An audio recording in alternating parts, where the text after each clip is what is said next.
Well, welcome everybody to Corner Talk. This is the supplemental series to My Corner of the World. I am PJ, and we're still talking the debuts of CM Punk and Bryan Danielson in All Elite Wrestling, perhaps some of the biggest news in coming out of wrestling in quite some time now. Right now, I'm joined by a good friend and a local pro wrestling fan, Jack Salzman. Thank you so much for joining me. It's so good to see you again. Good to see you, man. It's been a long, what are we going on? Nearly 8 years since we were out of there. That is nuts, dude. That is nuts. Anyway, were you at either the premiere of AEW Rampage down at the Unite Center or the most recent pay-per-view All Out, which was at the Now Arena, formerly the Sears Center?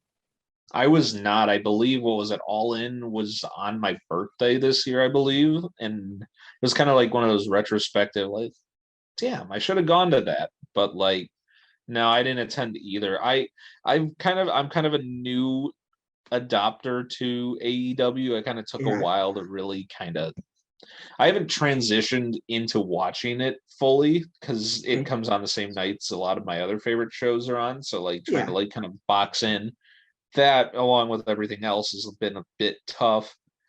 But with all these new debuts and all the speculations of who will also debut is really kind of capturing my interest. Like maybe this is becoming more and more enticing than I ever thought it was going to be.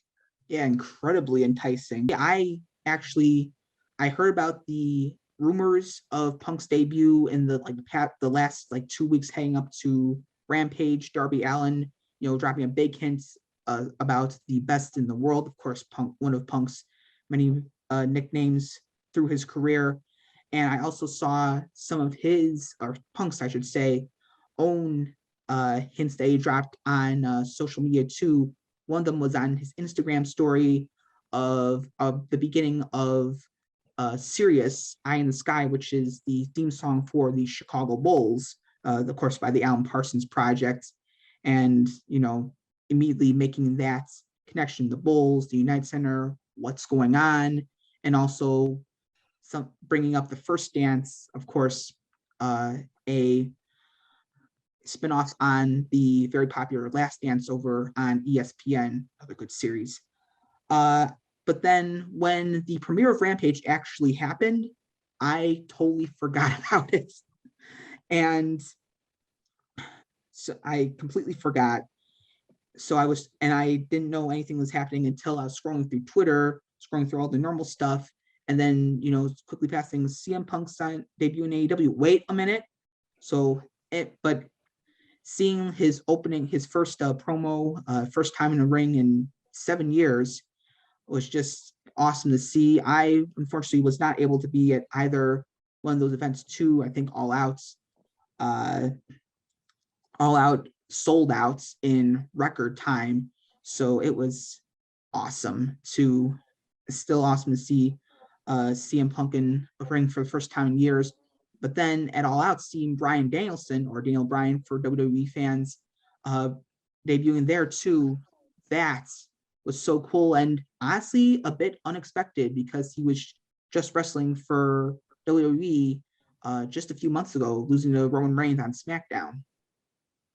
Yeah, it was very interesting to see how quickly Bryan was willing to kind of put that debut into motion. I think I remember hearing, though, I know he wanted to, he was kind of he was kind of dancing around the idea of retirement, but he didn't want to necessarily kind of end on a sour note. So I think it's interesting. He's trying to keep himself moving a little bit before he finally settles down and then, calls it quits. But, between WWE or AEW, at least he's somewhere. Better he's actively involved and not kind of on the bench. And I think that was the biggest problem with him kind of going into this kind of 180 that he pulled on us. Yeah, for sure. I saw some of the rumors right before, as his contract with WWE was expiring, that management, Vince McMahon, wanted him to sign a brand new contract, but he still said no. He also mentioned before wanting to go to some smaller promotions, Ring of Honor, New Japan, other areas too. But it's great to see both Punk and Danielson. Well, Danielson's still in action somewhere, but Punk finally, returning to the ring for the first time in seemingly forever. Oh, for sure, yeah. Especially since Punk kind of did that test the waters with going into the MMA circuit, but I think it was a really flawed idea because it didn't seem like he performed nearly at the level of expectation that people were actually assuming that he would deliver. Like people were thinking he's going to be this excellent MMA fighter, and then he ends up getting like manhandled pretty easily by like the opponents that he faced, and it was kind of interesting to think that he would try that and but thankfully the fans stayed loyal regardless. People didn't kind of think he was just some sort of hack at that point. Yeah. There's a big difference between doing a stage judo kick in WWE and then actually trying to perform an actual kick in the octagon. So, but still happy to see him back. I remember what was it? Was there a clip? I think it was like when Punk debuted or whatever, because there was. I think I remember seeing a clip where the fans started yelling yes, the old school yes chant, Yeah. and then like Punk kind of like alluded to it a little bit more. It's like, oh, not yet. You're gonna have to Yeah. wait a little bit longer for that one. Yeah. He's like, that's someone else's shtick. But you'll have to be just a little more patient. All right. I think that was in Milwaukee the week after, or not less than a week after the premiere of Rampage. That makes sense. Yeah. With CM Punk and Bryan Danielson joining AEW and becoming all elite, how much of a boost does this mean to AEW's product? I think it's huge because those two are like when you look at like true veterans of ring wrestling, these two guys have been definitely like doing it for a long time. Obviously, there's older guys affiliated with AEW like Arn Anderson and what have you. There's older, but I'm just talking about people that have like really like, fulfilling wrestling experience. Both of them have traveled all over the world and like, in not a long time either. They did it in a pretty like reasonable amount of time in their career, but like, not everyone's had that opportunity. I mean, I think like when I think of like the only three that have done that would be like those two and like Jericho. Like those are like the only ones who've really been all over the world and like did all these different things. And it's, obviously they're not as young as they once were, but they're not old either. So Yeah. pretty remarkable. Yeah, I definitely think that AEW is going to be getting, a boost of, a bigger fan base. Perhaps some fans may probably making the jumps from other promotions, maybe even WWE, just like many people on WWE's roster. And also this absolutely stacked roster that AEW has. Some indie stars that are looking to make it big in some promotion, and then you have some of these veterans too, like Jericho and Sting, and now Punk and Daniel Bryan. It's going to be, I'm really looking forward to seeing what AEW is going to be doing over the next few years. Tony Khan, Cody Rhodes, they've all been doing a fantastic job. It's been not that long that AEW has been in existence. Yeah, exactly. And what I think is interesting also is like, you look at like the quality of like, how like the wrestlers are being treated between the two promotions. And I think that's really what's kind of at causing WWE to crumble a little bit right now is because Vince is so hell bent on like controlling every single thing Yeah. and that's what's kind of sending a lot of these guys packing. Like I think, he's a control freak, and I think he's frankly, in my personal opinion, I think he's afraid to, he's afraid of what might happen if and when he has to give up the power. Yeah. Because I feel like, some of these guys, I feel like, like if you remember, like WWE had that like, big budget cut where they cut like, bunch of people. And I was trying to figure out like why did they do that? And I was like, they're probably trying to throw extra money on the guys they know have the biggest flight risk. Right. They're trying to like bolster their contracts more to like, give them no reason to leave because especially like when Samoa Joe took a break from wrestling and then was like almost like full-time commentary, but then disappeared again only to be, reappear in NXT. I wonder how hard it was just to keep him at least on some sort of program, because I can imagine him being someone who probably wanted out. Yeah, yeah, for sure. Yeah, it's quite interesting what definitely the difference between both promotions. We'll be getting to WWE's future in just a little bit. Uh, so far, we've seen CM Punk square off with Darby Allin and Powerhouse Hobbs. Powerhouse Hobbs, of course, is on Team Taz. Bryan Danielson faced off against Kenny Omega, which was a fantastic match. Went to a draw, but still awesome. That was actually at the Arthur Ashe Stadium in New York City.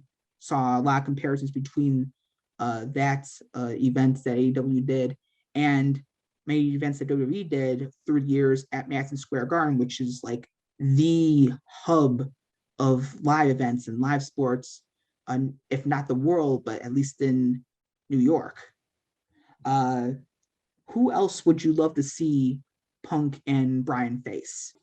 See, I'm getting this impression that AEW, and I think I could speak for a lot of people. Everyone's starting to get this feeling that it's kind of got like kind of screams nuance of like WCW or like even like or ECW a little bit. Oh I yeah, think it'd be cool because I mean I obviously I don't watch Impact as much, so I don't know where he's at right now, but I feel like RVD is one of those guys who I feel like is kind of in that same phase in his wrestling career where it's like he could probably afford to wrestle another few years and then go there. I think that'd be yeah, interesting to see.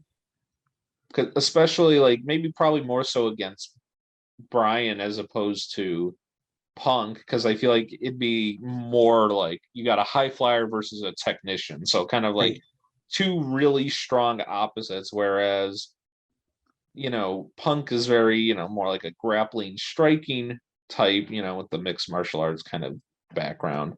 But I think it'd be interesting to see those two compete. But I'm trying to think who else. Trying to think who else is like, an old staple. mhm, Um, I don't know. I really don't know on that one. It's hard for me to think, especially because I feel like a lot of the people I would much prefer them to stay in the WWE. I don't yeah, not necessarily calling for this big exodus of WWE to like just like liquidate their roster entirely. So yeah. A lot of be people hard want to to see. Oh, sorry. A lot of people want no, to see um like both WWE and AEW coexist. They don't necessarily want one promotion taking out the other one like it happened like during the Monday Night Wars. yeah, and I think that'd be interesting. However, I think for me, I thought it was interesting. At least when I first heard about AEW, I always was joking like the way to get a contract on that show: come to my show, talk shit about WWE, we'll hand you a contract. Like that's what I felt like was what AEW was initially. It was just Yeah, kind of like to like give like kind of a open space to like just really like go off on however whatever things Vince did that like kind of put you through hell. And but I think it'd be interesting to see them work together.